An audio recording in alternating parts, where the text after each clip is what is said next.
Hello, everyone, and welcome to episode 26 of Art for Art's Sake from the St. Lawrence County Arts Council. I'm Maggie McKenna. I'm the director of the St. Lawrence County Arts Council, and I'm so pleased to have Andrew Norrell back to show us kind of the next step of his pottery. He showed us about 2 weeks ago, kind of how he starts to do his work, and he's going to show us the next pieces in trimming and carving and all these other things. So I'm really excited to have him back. Thank you so much for being here and for checking out what we have going on. Art for Art's Sake is a new program from the St. Lawrence County Arts Council, where every weekday at 4 o'clock, we're sharing the work of local artists with you here live on Facebook.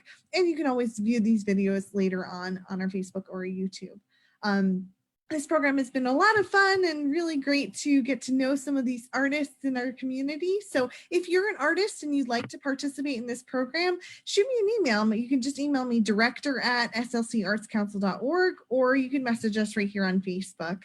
I'd love to hear from you. So if you have any idea of what you might want to do for anywhere between 10 minutes and an hour, just shoot me an email, get in touch with me, and we'll get you on the schedule.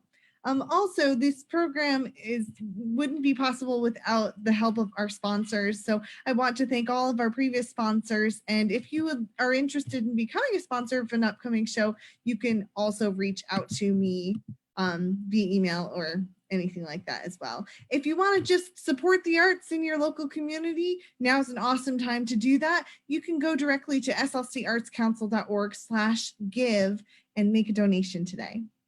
Well, without further ado, I'm going to have Andrew right back with you, and you can take it away. Show us what you're working on.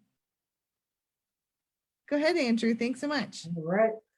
Thank you. It was great last time to have everybody come and have feedback. And so we're back again. The planters have already dried. I've already trimmed those and gotten those through. And see, I made one this morning for us to hopefully get through, but it's not quite wet yet. So we're going to work on a mug that's actually a custom order for downtown. And it's thrown in much the same way, but with just one ring. And this is a smaller version of what we're working on right here. So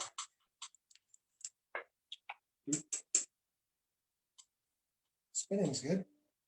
So all I've done is put it upside down and centered it and got it locked onto the wheel.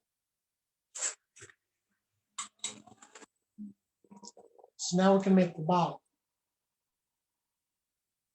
The bottom is something that we don't always realize how important it is, but we hold these things from underneath, and this is just not going to cut it. Plus, gives me the opportunity to leave a bunch of extra clay down at the bottom, so I can add to the piece after I've already thrown it. I'm not locked into the whole shape.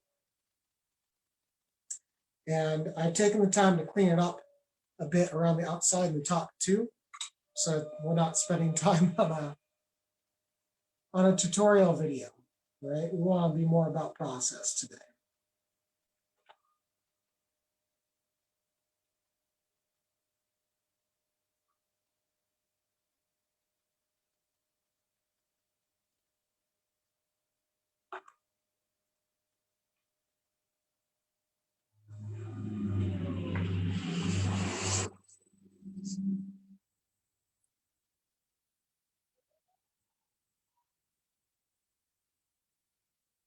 Maybe we want this foot to be a bit wider, a bit more shallow.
Okay, now we've got all the excess off. This is the important part right now, that we get where the pot is going to touch the tabletop.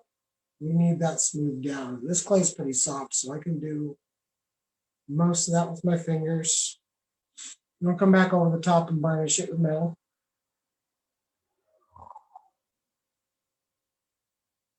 If I were doing something that was really high end, or if I were making $150 cups, which I don't do very often, I'd come back after this is fired with some finer sandpaper and wet sand it down until it was just glossy smooth.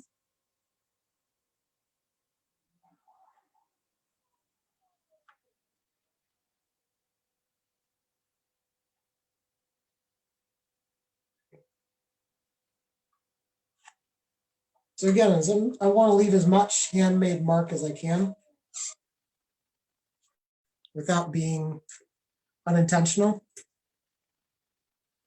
So if I've left something on here, that means that I saw it as a success and chose to leave it on here.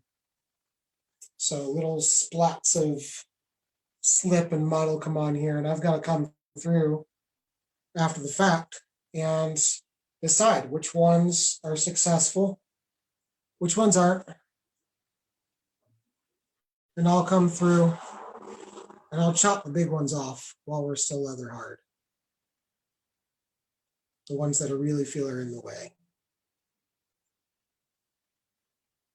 Okay, but there's other pieces that just show how the hands were moving. Or like this cut in here, that's not unintentional. That's from when we started the swirls. And it adds quite a bit of energy there. So I really like that piece and we'll keep it.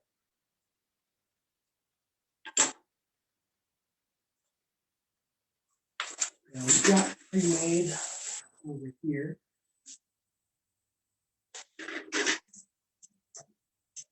This is a strap handle. So now I'll go on the side. I'll cut it down to size. We'll get it back here.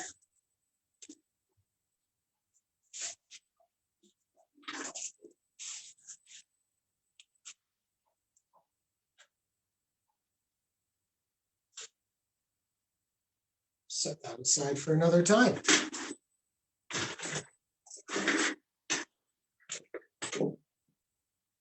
So have we got people watching yet? I can't see a list. Oh, sorry. We do. We have 9 people watching right now, but I can't tell Great. who all those people are. So say hi if you're here. Hello. So, like I said before, each time that we're making something, we're making the canvas for the next step on every single step. So when I made the clay, that was setting up, what can be done with this clay and what can't be done with this clay. And it narrows it down. And so every time I go through these, I'm trying to keep as much, creative opportunity open for the next step as I can. So through this was actually thrown a few months ago, like last fall, I think, and I trimmed it up and I attached a whole bunch of stuff to it. And, when I get extra time, I'll come out here and I'll carve into it, I'm making a fairy house.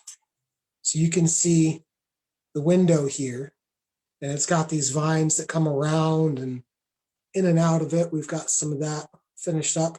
And so I just come out here and I carve around it. And you can see, just like just like I did in the other mug, we've got a nice finished foot. Okay. So I'll have to be careful during these steps too, and make sure that we're not damaging the work that was done before. While I'm doing all this rough carving, I would have rather not have done that yet. But leather hard is the best time to do that step. And I like taking this step when it's dry because I've got so much time to do it and put in these fine details that we don't see in a lot of other ceramics. I was just working up here in these shingles. I don't know how well you guys can see from there. We get it. There we go. In the shingles. And, this transition into the vines and how they wrap over them is going to be pretty important. So that's what I've just started working on just now. And, beautiful. What's that? That's beautiful. Thank you. It's really fun to sit and, put yourself in the mind of some sort of creature that's going to be living in this space. And, we do that with the kids a lot. And we think, you set it up like a Barbie house, but you're building it. And it's for fairies, but you imagine that it's going to be for you. And how would you want, your magical place to be? So I get to spend some time doing that. Once in a great while. Like I said, this piece has been set aside for a few months because they take so long, and it takes a lot of mental energy, even though it's like something that you enjoy, because it's a very slow material to carve into too. Once it's dry like this, you can't just work through it like a paintbrush or like wet clay. We've got to carve out every single rock.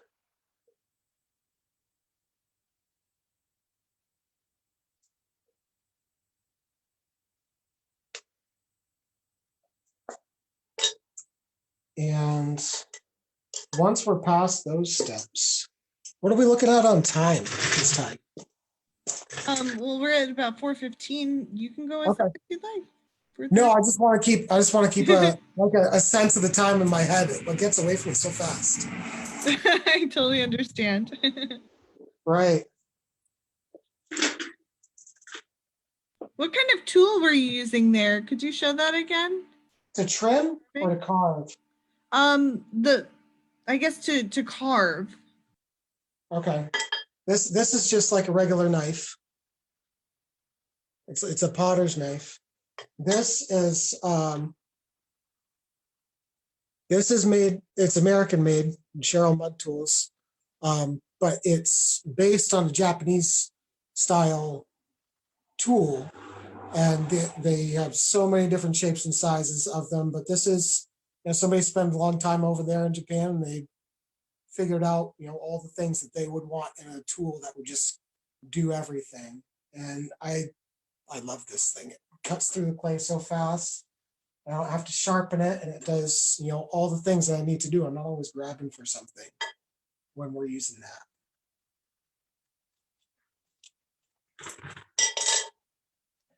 But these things got to be smoothed out too.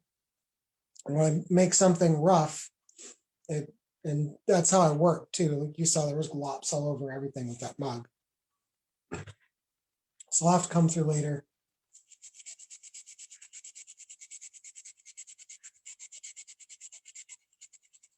And I've got to pick through spots that are, great or not great.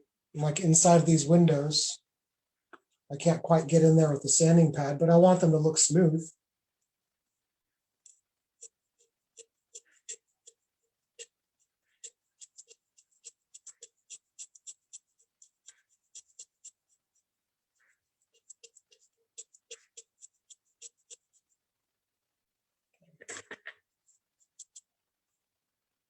And you see that doesn't quite do it, right?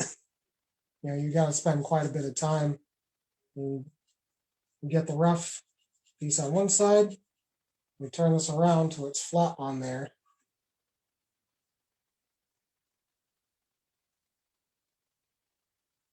It'll take quite a bit of time to do it. Now let's see, I really want to get to trim up that piece. This is what I threw for today. And it's in the same style and the same idea of what we were throwing before. And I think it might be just stiff enough. I don't usually trim this wet. It can be done.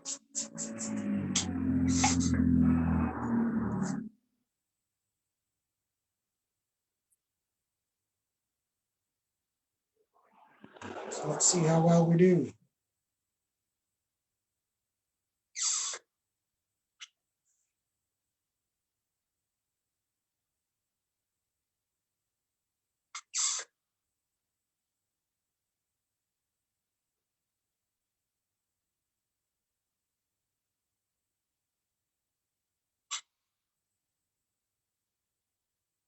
This is also one of the most tedious parts of the whole thing. I said before that throwing pottery is only like this, the fastest part. It's the least amount of work that's put into a piece is when you throw it. That's funny you say that, because Robin just said, true confessions, I'm not fond of trimming, decorating, glazing, or any of that stuff. I just like throwing. The other stuff is tedious. Right. Yeah. I feel Yeah, you. that's definitely true, especially just starting out, because it's a new skill, I guess, right? And it's a frustrating skill at the same time, because you've got to be so focused on how the pieces are drying and how everything sets up. And yeah, it gets to be much more of a process after that.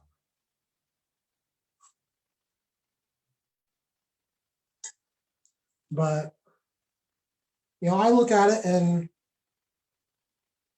I see the opportunity to put more interest and more involvement into the work.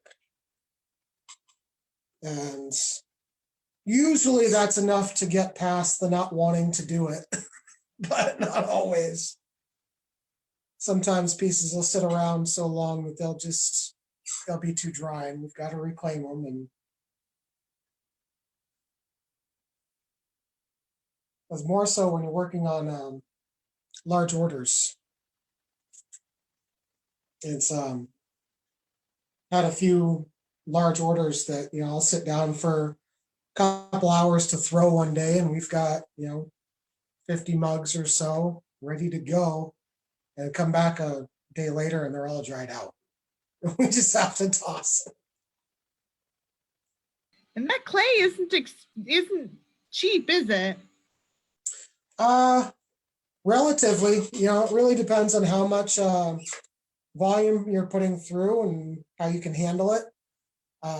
It's without tax and shipping, which is most of what you're going to pay unless you live right next to the clay store, is it's about $35 for 50 pounds. So, it doesn't sound like much, but if you throw a 10-pound bowl, that's $4 worth of clay. That makes sense.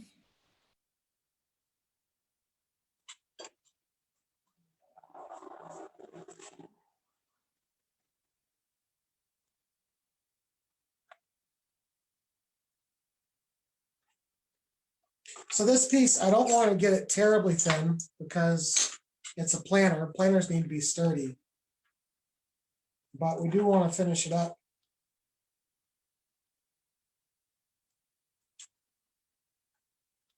So it shows some intent at the very least, but also so it functions better. If this is put inside on a wood surface that's stained, you could scratch it.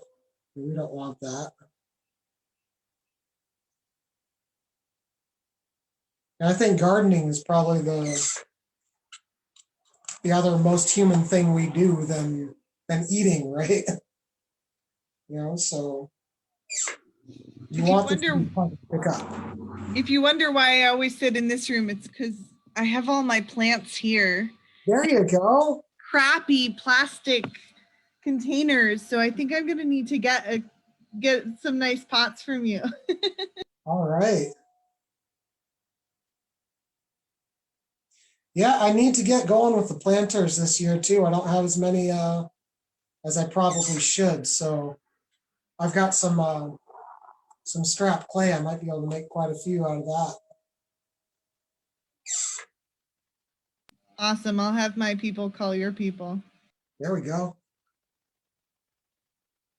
My people's Amanda. That's it. Hi, Amanda.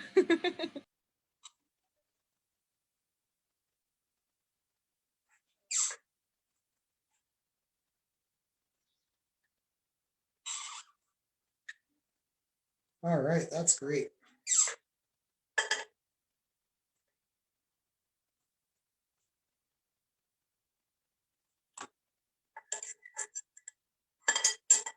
So if I were making like a bunch of these just to go out really quick, I might not spend a terrible lot of time carving and doing intricate designs past what I've done.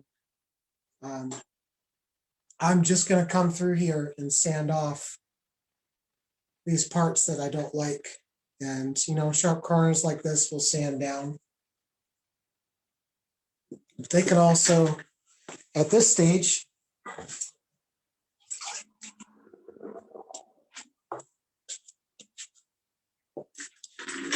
I do like getting to them at this stage because we can smooth them out with a sponge instead of sanding and creating dust, which is not good for your lungs.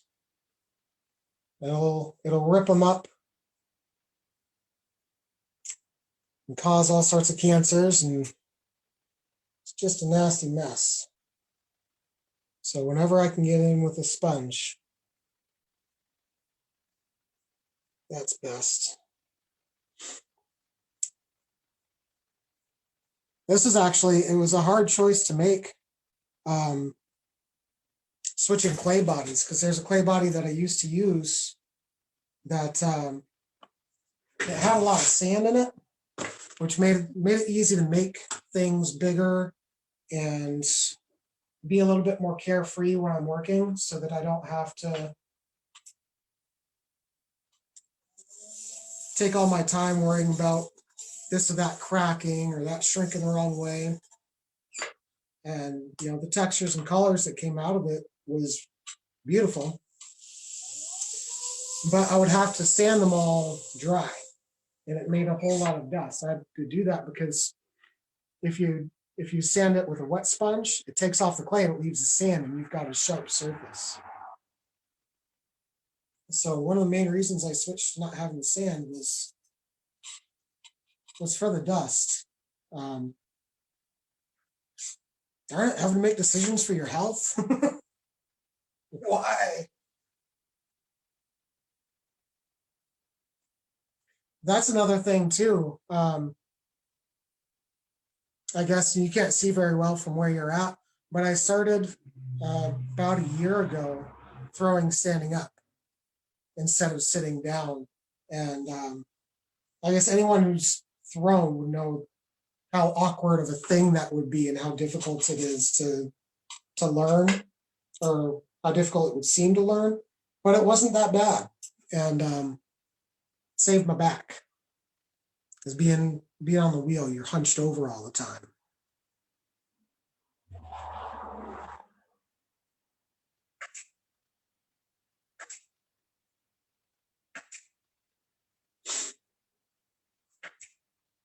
I need to get out a hole. I must have a better tool for this right now. One moment.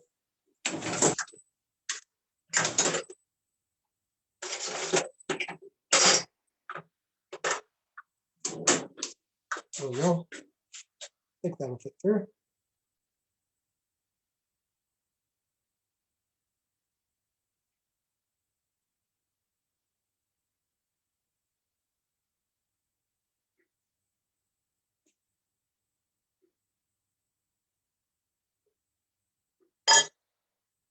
There we are. Now this will have to sit up for a while, and once it's drier, we'll be able to really finish it up.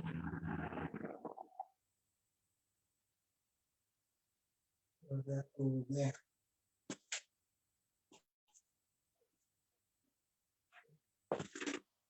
So we don't have a whole lot planned for today. What time is it right now? It's 4:25. I think this has been just all right. Awesome. work. Yeah. Great. Thank you so much. So I have a quick question for you, Andrew. Okay. The big mug that you made earlier, and this pot that you just finished up, what would you usually sell those for? What do you think? So this is normally around 25 is what all the mugs start at. And this I'm not going to get 25 for it because I'm wholesaling it. And that's a different ballgame. But when they're available to people, I think they're going to be going around 25, 27. That's really up to the store owner, what she wants to do. This other piece, the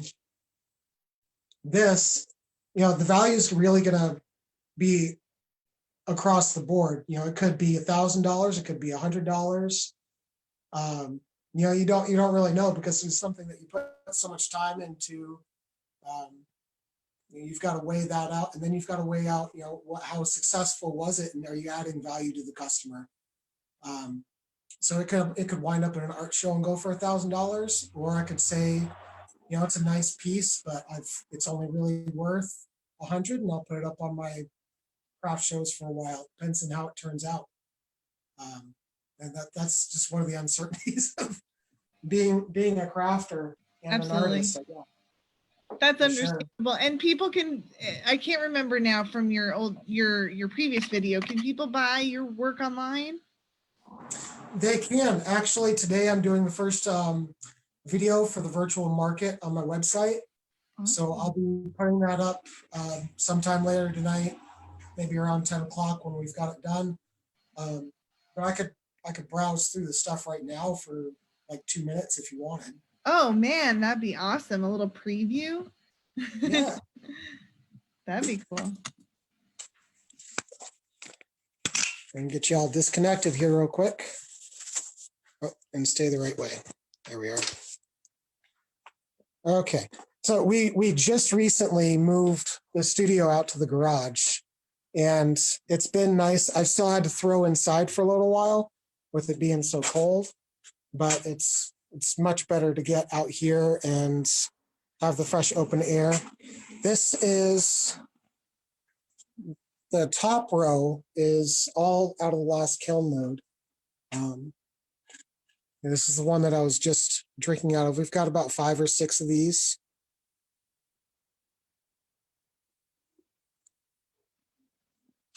And those run for about 25. And these would be a bit more, and these would be a bit more. These, I threw them to be, I still have to measure them, but they should be about 20, 24 ounces. Like this is a good, beer mug. Those are beautiful. Yeah. These is usually what I would drink coffee out of. They're probably about 16 ounces. And same thing with these, around 16 ounces. This is one of the glazes that I don't make. This is Clayscapes Aurora glaze. And it's a little finicky. It likes to blister and ruin pots. One of the more exciting things that came out of the last kiln load, I was experimenting in ways that I should not have been and ruin a bit of my kiln shelf that I've got to resurface. But some of them did turn out well. This is another Clayscapes glaze over one of my magnesium matte glazes. and it ran and it made this beautiful depth that I've never had in the pots before. And so I'll be excited to get more of those out. We've got a little bit of last year's inventory still kicking around. More of the big mugs. I'm going to try and keep you guys in this video. It's hard to see. There we go. And bowls came out that were super. There's this piece. Yeah, I do have a price sheet set aside for some of this stuff. That's why I'm being quiet about the prices a little bit. There's some plates left over from last year. And I've got plenty of bowls in stock. And what else I have some earthenware planters. Bear with me, I'll get them out.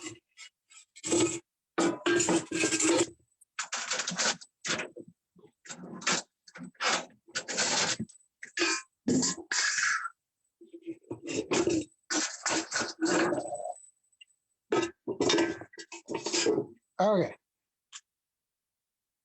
There we go.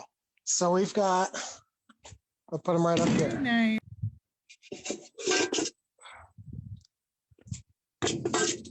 These were from the scrap clay. Oh, thank you, Amanda. She must have seen me struggling. Can you guys see like that? Hi, Amanda. Yeah. Perfect. So these are larger size. I don't have plates for them because they're just meant for the garden. But these will be going up online soon. And that's came out. This one I know is $80. But we'll have more in depth and more rehearsed stuff coming out later. Thank you for the preview. Awesome. Thanks for having me on. Yeah, well, thank you so much. It's been so great to see your process and see more of your work. Maybe we'll have yet another one with glazing, because that's a whole other thing, right? Maybe that would be really cool. Super. Well, a kiln opening would be pretty neat. Those are exciting. Oh yeah, all of that sounds awesome. There's so many really cool pieces to what you do, and I really appreciate you sharing it with us. This has been episode 26 of Art for Art's Sake with Andrew Norrell. Thanks so much. Thank you.